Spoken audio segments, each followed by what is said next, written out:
Dude, where are you? I'm at the trail marker like we planned, but I don't see you anywhere. What trail marker? I'm at the wooden sign that says East Spruce Forest. You said to meet at the entrance to Spruce Forest, right? Yeah, but I'm at the west entrance. The one off Highway 42. Highway 42. Bro, I'm off Route 15. I think you took the wrong turn at Hammerton Station. Crap. Are you serious? Let me check my GPS. Yeah, check it. I'm sending you my location now. Okay, got it. Damn it, we're like 8 miles apart. This forest is huge. I know, right? Look, we can still make this work. Let's just meet in the middle. You sure? That's gonna be like 4 miles through unmarked forest. Come on, man. We've hiked worse than this. Plus, it'll be an adventure. I guess you're right. Okay, let's do it. I'm sharing my live location with you. Same here. Let's head toward each other. Should take us about 2 hours if we keep a good pace. Sounds good to me. First check-in. Made good time so far. About a mile in. How are you doing? Pretty good too. Maybe a little slower than you. This path is kinda overgrown.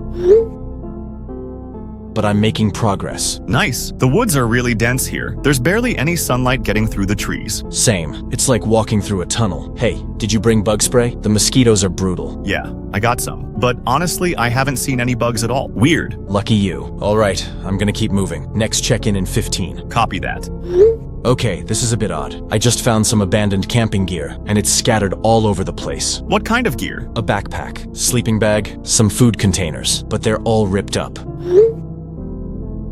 I mean, just look at it all. Holy crap. You think a bear or something did this? I mean, probably. There's more stuff scattered around too. Looks like someone left in a hurry. Or worse, they never made it. Maybe we should turn back. Whoa, chill out, man. We came this far. Besides, what if someone needs help? I don't know, dude, but this doesn't feel right. Let's just keep going. If we actually see something dangerous, then we'll dip, okay? Fine. Daniel, you need to see this. What the hell is that? A goddamn dead deer, dude. But look at the wounds. These aren't from any predator that I know of. Those holes are huge, and they go straight through. Yeah, like something stabbed it, multiple times, from underneath. Underneath? What do you mean, underneath? The puncture wounds, man. They go from the belly up, like something came up from the ground and shredded this thing from the inside out. Okay, come on, dude. Animals don't hunt like that. Exactly. That's what's freaking me out. And there's more. I found another one 50 yards away. Same wounds? Identical. Daniel, I think we should really consider turning back. Hold on. I found something too. Human clothes, covered in blood. Oh, Jesus. Are they fresh? The blood looks dried, but the clothes aren't weathered. This happened recently. We need to call for help. This is way beyond us. My phone hasn't got enough signal. Do you? Same. I've only got 1 bar, but it keeps dropping. Crap. We need at least 2 bars to make calls. But hey, at least we can text with only 1. So let's just keep moving for now then. If someone's hurt, we need to find them. Or we need to get the hell out before we end up like them, okay? Let's just do this quick. James, something's wrong with the air here. There's something that looks like dust floating everywhere. Dust? Not dust exactly. More like tiny particles. They're coating all the leaves. I don't see anything like that, but I smell something really, really sweet. Almost sickly sweet. I can smell it too now. Getting stronger as I go north, right? North? You're supposed to be going west toward me. I know, but the path curves north here. And honestly, I kind of want to go that way. What do you mean you want to? I don't know how to explain it. It just feels right. Like I'm supposed to go north. Dude, that makes no sense. Just stick to the plan. Come toward me. Yeah. You're right. I'm just being weird. Must be all the stress from finding that stuff. Just focus on my location. We're close now. Okay, but James, the particles are getting thicker. I can see them floating in the air, like pollen but heavier. That doesn't sound normal. Are you having trouble breathing? No, actually, I feel fine. Better than fine even. I'd say I'm kinda relaxed. Relaxed? After everything we've found? I know it's not the time for it, but I'm not scared anymore. The North Pole is getting stronger though. Daniel, listen to me. Fight the urge to go north. I'm trying, but it's so strong. Like my body wants to go that way. Force yourself to come west, toward me. We need to get out of here together, man. Okay. I'm turning west now. This is really hard, James. You can do it, bro. Just keep walking toward my location. How far now? Maybe a mile, but the particles are so thick I can barely see. Just follow your GPS and don't stop moving west. Daniel, I may have just found something myself. In a clearing up ahead, it looks like a large bulb of meat. Are you sure it's not just another dead animal? No, this is different. It's shaped like a giant bulb, and it's moving, pulsing. Moving how? Like it's breathing, or maybe like a heartbeat. I'm about 20 feet away from it. And hey, just take a look for yourself. Jesus Christ, that's disgusting. Literally, I'll quickly get a bit closer for a picture so we can report this. And then as soon as you get here, we're leaving. I like living. so let's try to keep it that way. Getting closer to this thing now. It's even bigger than I thought. Maybe 8 feet tall and just as wide. Just get the picture and back off from it. Don't overdo, yeah? Oh no, trust me. As soon as my camera focuses, I'll take the shot and dip. I promise. Good. Oh, and bro, the urge to go north is literally starting to overwhelm my body. I don't think I can fight it much longer. Just give me 1 more minute. I'm maybe 10 feet away now, and good God, this thing is absolutely revolting. Holy crap, the smell is even worse than it looks. It's like rotting meat mixed with flowers. Dude, I can't stop myself. My legs are walking north on their own. I'm still in control of my upper half. But anything below the waist is now the property of these goddamn spores. Crap, okay, let me speed up a little more. I'm about 5 feet away now, and I can see the whole thing pulsing with blood. It almost looks like a massive heart or something like that. Holy crap, Daniel. There are things coming out of the ground. Tendrils or something. They have teeth. EW, get away from it now. No! It just stabbed me in the leg. It went right through. Daniel, help me. I can't move my legs. Where are you exactly? I'll come find you once I've been up north. James, answer me. What's happening? Help. Me. Oh God, I can't fight this anymore, James. My body won't listen to me. I'm walking north, and I can't stop. You'll be fine, right? Yeah, I thought you'd say that, haha. You know, the particles are so beautiful now. They're glowing like little stars. I can hear something calling to me, not with sound but in my mind. It's saying my name. Daniel, here. This feels so right. Why was I even fighting it, man? The Lord is waiting for me. He's been waiting so long. I need to find the Lord. He has so much to show me, so much beauty to share. The host is calling. The beautiful host. Wait, what? There are trucks here, plus some men in suits, and they're all coming towards me. But I need to go north. I need to find the Lord. He's waiting for me. They may have guns and cages, but the Lord will protect me. I'm sure the Lord will protect you too, James. Hey babe, how's the hiking going? You said you'd text me when you got to the meeting spot, and it's been like 3 hours now, so... James? Hello? Starting to worry a bit here. Can you at least send me a quick thumbs up or something, just so I know you're okay? James, this isn't funny. You know I get anxious when you go off-grid like this. Your phone went straight to voicemail. That's not like you at all. You always keep your phone charged when you're hiking. I'm really starting to panic. Should I call someone? The park service, maybe? James, where are you? It's been 6 hours now. This is completely unlike you. You've never gone this long without responding. I'm calling the police, and I don't care if you think I'm overreacting. Answer me. Yo, Daniel, you left your wallet on the kitchen counter. Just FYI in case you need it. Daniel? Dude, where are you? You said you'd be back by dinner and it's almost midnight. Your car's not in the driveway, so... This is weird, man. You always text back, even if it's just to tell me to piss off. Daniel, seriously, I'm starting to get worried. Did something happen on your hike? Should I call someone? Your mom, maybe? Or the cops? Dude, please just text me back, even if you're pissed at me about something. I just need to know you're alive, bro. All right, team. Containment operation at East Spruce Forest is officially complete. Both specimens have been secured and transported to Facility 7. About damn time. Those field ops took forever. What's our specimen count? 2 distinct entities. One mature harvester. That's the bulbous mass that killed the first hiker. One host of influence. The spore producer that affected the second subject. The surviving hiker is also in custody, correct? Affirmative. Subject designation HC7 is in Containment Wing C.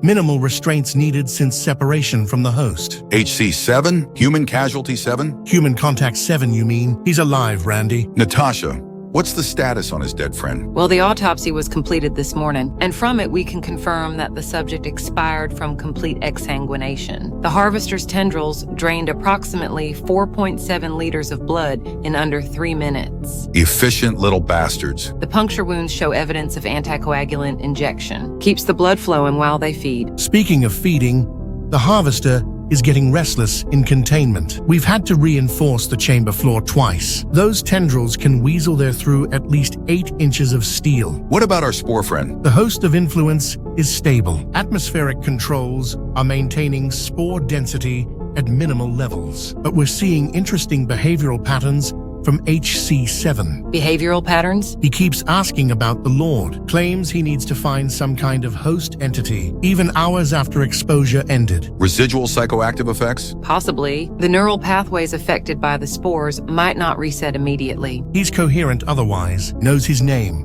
remembers most of what happened, but there's this underlying compulsion that won't fade. Perfect. That makes him ideal for controlled testing. Research team, this is Luther. I'm authorizing full experimental access to HC7. Whatever you need to understand these organisms, do it. Copy that, Commander. We'll need extended observation periods. Granted. Dr. Warden is updating your security clearances now. About time we got proper authorization. I've been itching to run some real tests. Randy, we need to be careful here. HC7 is still human. Barely. Did you see his neural scans? The spores rewired half his limbic system. The subject volunteered for testing when we explained the situation. He understands the stakes. What exactly did you tell him? The truth, that his exposure makes him our best chance at developing countermeasures, and that more people will die if we don't find answers soon. He agreed to that? He asked how he could help. Seems to feel responsible for his friend's death. Survivor's guilt is common in these situations. Or the spores are still affecting his judgment. Either way, we have our test subject. Team, security updates are complete. You now have unlimited access to Containment Wing C. Specimens VC-14 and VC-15 are cleared for experimental protocols. VC-14 is the harvester. VC-15 is the host? Correct. Full monitoring suite is active on both chambers. Audio, visual, atmospheric readings, everything. What about our human guinea pig? C7 has been moved to Observation Room 3, adjacent to VC-15's containment chamber, separated by 6 inches of reinforced glass and independent air systems. That's awfully close. What if the spores breach containment? That's the point. The chamber has a few holes in it that we can open and close at any time, and the negative pressure system prevents any atmospheric leakage going outside of the second chamber. Plus, we need HC7 close enough to the host for meaningful exposure. I'm proposing controlled reintroduction of spores in measured doses. Monitor his neurological responses in real time. That sounds incredibly dangerous. Everything we do here is dangerous, Natasha. That's the point. I can manage gradual atmospheric introduction. Start with minimal concentrations and increase incrementally. If HC7 shows signs of distress, we abort immediately. What constitutes signs of distress? Violent behavior, self-harm, complete loss of cognitive function. You know, the usual. This is a human being we're talking about. This is the future of humanity we're talking about. HC7 understands that.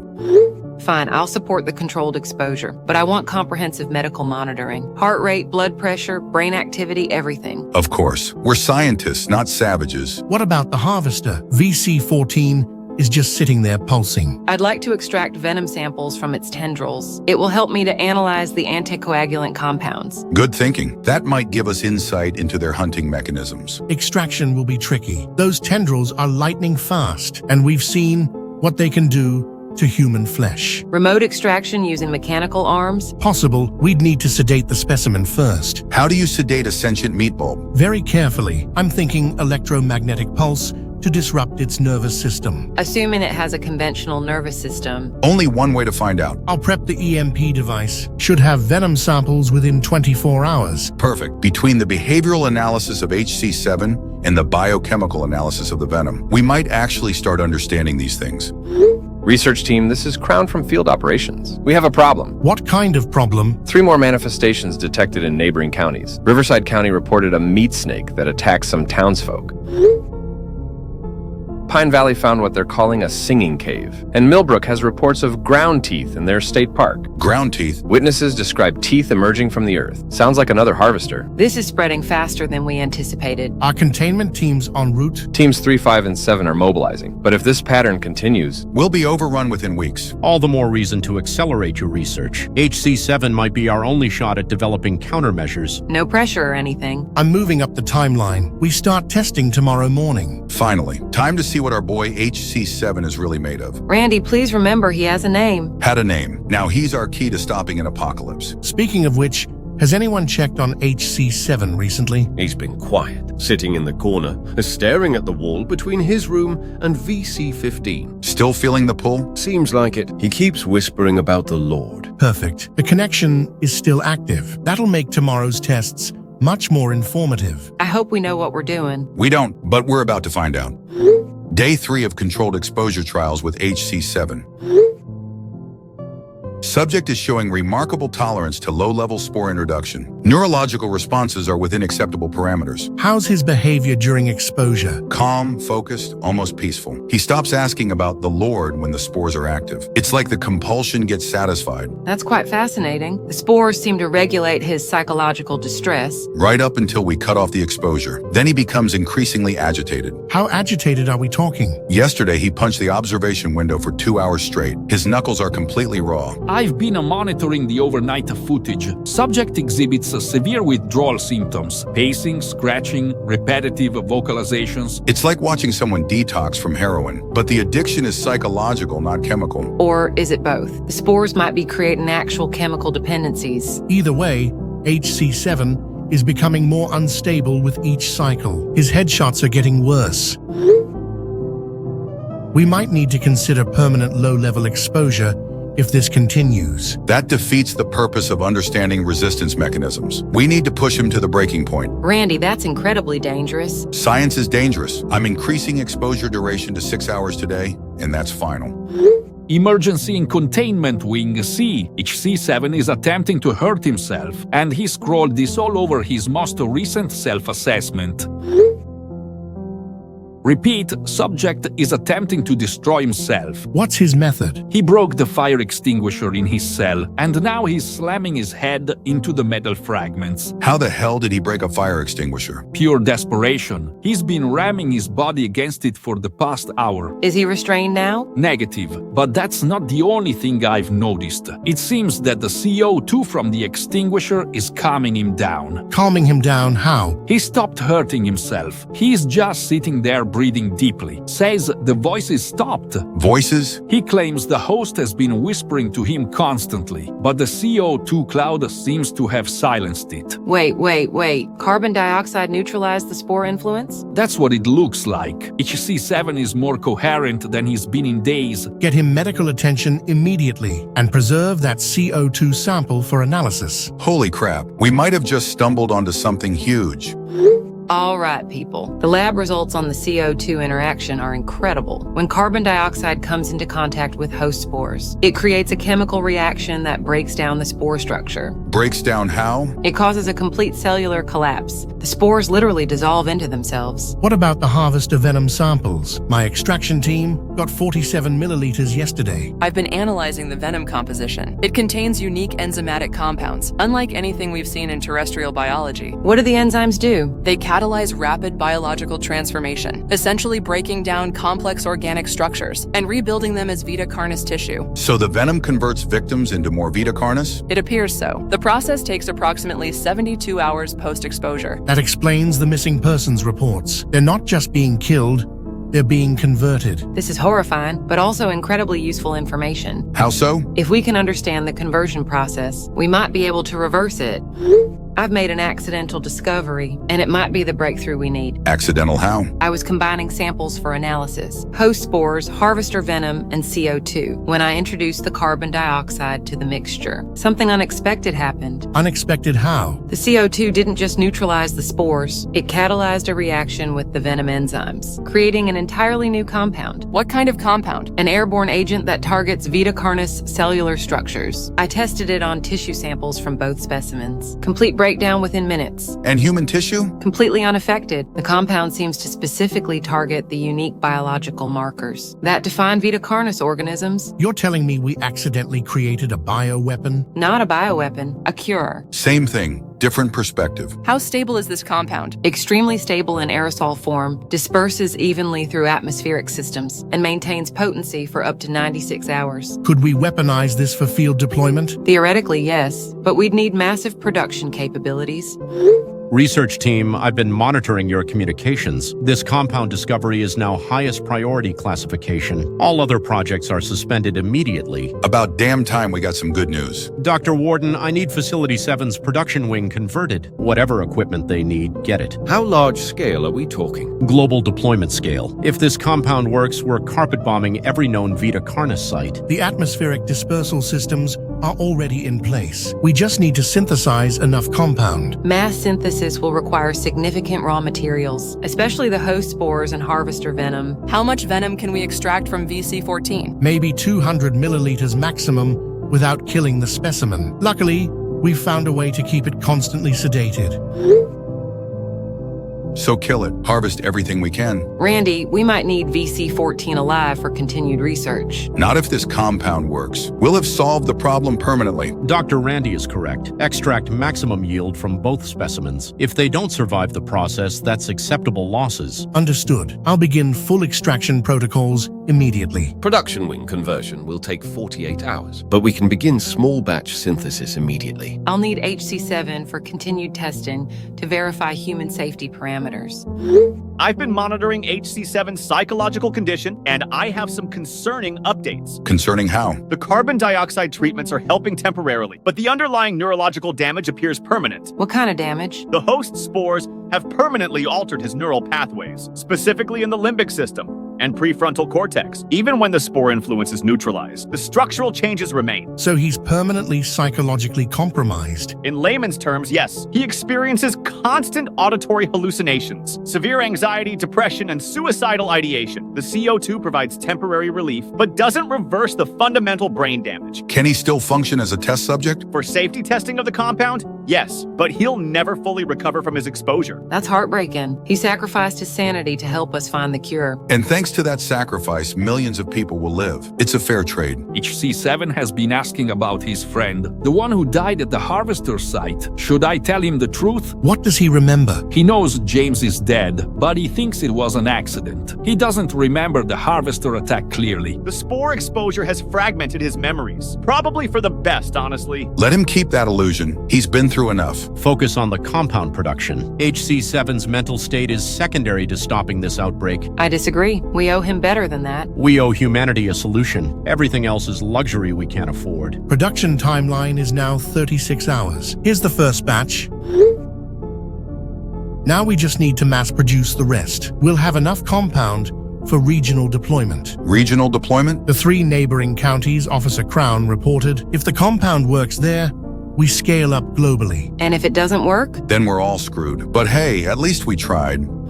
All teams, this is a code red emergency authorization. Satellite imaging has confirmed the scope of this outbreak. 6 continents, people. This is no longer a regional containment operation. Holy crap, look at the density patterns in South America. The growth rate is exponential. We're looking at complete ecological collapse within weeks now. And my goodness, some of these things are colossal.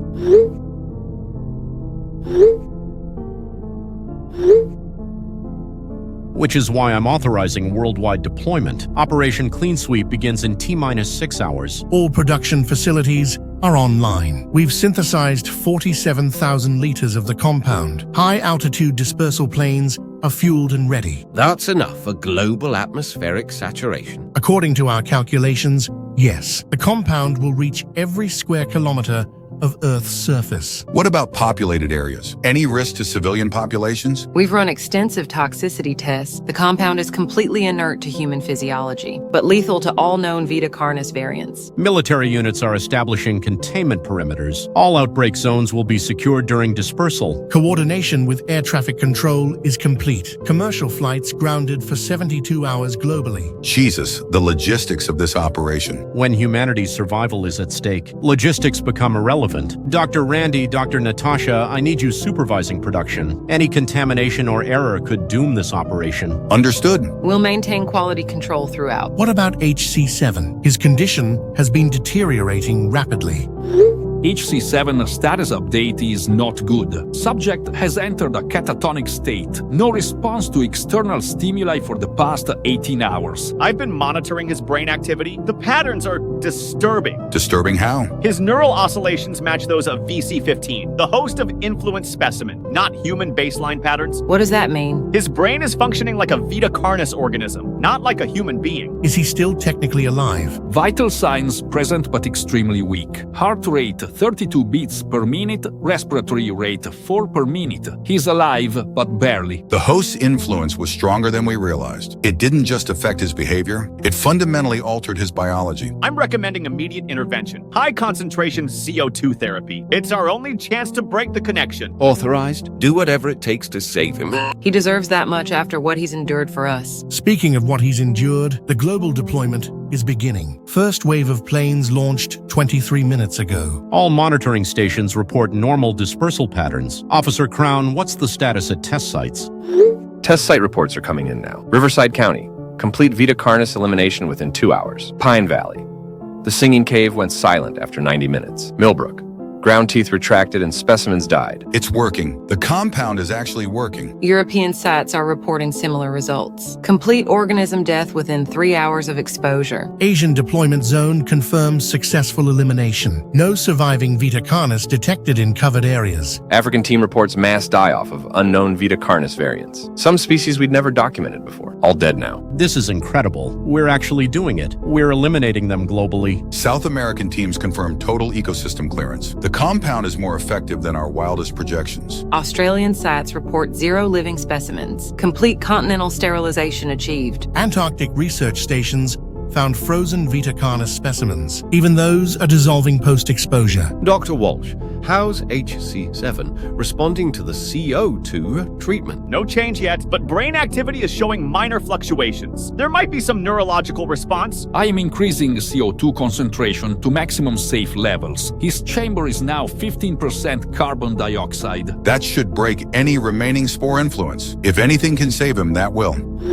Global deployment is 67% complete. No surviving Vita Carnis organisms detected anywhere. We've done it, people. We've saved humanity. I can't believe it actually worked. When we started this, I thought we were all doomed. The compound exceeded every performance metric. Complete species extinction in under 72 hours. Final aircraft are returning to base. Mission accomplishment confirmed. Cleanup crews are securing former outbreak sites. No biological hazards remain. This is the greatest scientific achievement in human history. We've eliminated an existential threat to our species. I'm entering HC7's chamber now. Time to see if we saved him too. Vital signs are still extremely weak, but stable for the past hour. HC7 is the hero of this whole operation. Without his sacrifice, none of this would have been possible. I hope he survives to see what he accomplished. He deserves to know he saved the world. I'm at his bedside now.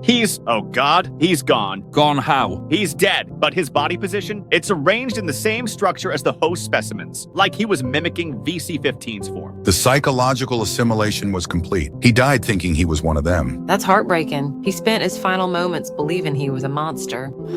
I've been analyzing HC7's brain tissue, and I've discovered something deeply disturbing. What kind of disturbing? His neural tissue contains spore-producing cells. They were dormant during our testing, but active at the time of death. Spore-producing cells? You mean he was becoming a host of influence? Not just becoming, he was a host of influence. The transformation was nearly complete. The autopsy results confirm it. His internal organs had begun restructuring, developing the biological systems necessary for spore production. But the carbon dioxide treatments worked on him. That doesn't make sense. That's the terrifying part. These spores are different. Analysis shows carbon dioxide resistance. HC7 was evolving into a compound immune variant. You're saying our cure wouldn't have worked on him? Not just wouldn't have worked. He would have been patient 0 for a CO2-resistant strain. If he had lived, the entire operation would have been pointless. His death wasn't just tragic, it was necessary for global survival. So he died at exactly the right moment? Down to the hour. If he had lived another 6 hours, he would have begun producing immune spores. The universe has a dark sense of timing. Or HC7 knew what was happening to him. Maybe he chose to die rather than become the thing he was fighting. We'll never know, but his sacrifice saved our species twice over. Once by helping us develop the compound, and once by dying before he could undermine it. So that's how it ended then. Global extinction event averted by accidental chemistry. Accidental being the key word there. They had no idea what they were doing half the time. Randy certainly didn't. Guy was ready to torture Daniel indefinitely for science. At least Natasha had some ethical concerns, though she went along with it anyway. They all did. When survival's on the line, morality becomes flexible. Speaking of Daniel, that poor bastard never had a chance. From the moment he inhaled those spores, he was doomed. The irony is beautiful, though. His transformation into the very thing they were fighting saved humanity by dying at exactly the right moment. Timing is everything, isn't it? 6 more hours and their miracle cure would have been worthless. Makes you wonder if he knew, deep down, what he was becoming. The brain scan suggested he was already thinking like a host. Maybe some part of him chose to let go. Or maybe the universe just got lucky. Either way, billions of people owe their lives to a dead hiker. 2 dead hikers. Let's not forget James got turned into a juice box. True. But James was just the catalyst. Daniel was the key to everything. His exposure, his suffering, his death, all perfectly timed to save the species. What gets me is how close they came to total failure. If Daniel hadn't tried to kill himself with that fire extinguisher, they never would have discovered the CO2 connection. Desperation leading to salvation. It's almost poetic. Poetic is one word for it. I'd call it terrifying. Humanity's survival hanging on a suicidal breakdown. And Natasha's clumsy lab work, accidentally mixing the wrong samples together. Right place, wrong time, right accident. The margin for error was microscopic. Speaking of margins, did you notice the progression? 6 continents infected in what? Weeks? The Vita Carnis reproduction rate was exponential. Another month and there wouldn't have been a human left to save. Those satellite images were pretty sobering, especially the massive specimens in South America. The Titans were just the beginning. Give them another year and they'd have been building ecosystems. Converting the entire biosphere into flesh-based life. Humanity would have become an extinct curiosity. Assuming the hosts left any records of us, which seems unlikely given their appetites. At least James and Daniel got some kind of closure. Their families received official notifications. Hiking accident. Millie and Kevin will never know the truth. Probably for the best. How do you explain that your boyfriend saved the world by becoming monster food? The CARCASS team handled it well enough, considering they were improvising solutions to an apocalypse. Randy's sociopathic tendencies actually helped. Someone with normal empathy might have hesitated. Natasha balanced him out, though. Kept the experiments from becoming